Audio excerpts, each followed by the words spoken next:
స్క్రిప్ట్‌ని చాలా తర్జన భర్జన పెడుతుంటే ఆయన ఫోన్ చేసి, "సార్ ఇట్లా ఉంది సిట్యుయేషన్. మీరు ఒక్కసారి మీ ఫ్యామిలీతో కన్సల్ట్ చేస్తారా?" అని అడిగినప్పుడు, ఆయన జూనియర్ ఎన్టీఆర్ గారికి కాల్ చేసి మళ్ళీ నాకు కాల్ బ్యాక్ చేశారు. ఆయన ఒకటే చెప్పారు, "సార్ నేను మా బావగారిని అడిగాను. సినిమాకు ఉపయోగపడుతుంది.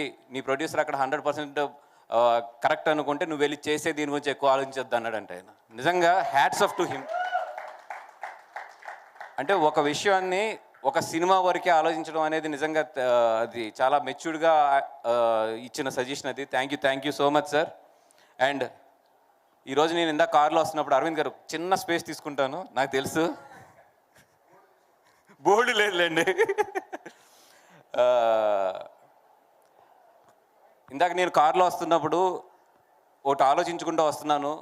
వస్తూ ఏదో మా వాళ్ళు ఒక నాకు నోట్స్ ఒకటి పంపితే దాంట్లో ఉంది, జానీ సినిమాకి ఒక యానిమేటర్ కింద వచ్చి ఈరోజు గీతార్స్లో ప్రొడ్యూసర్ కింద అయ్యాడు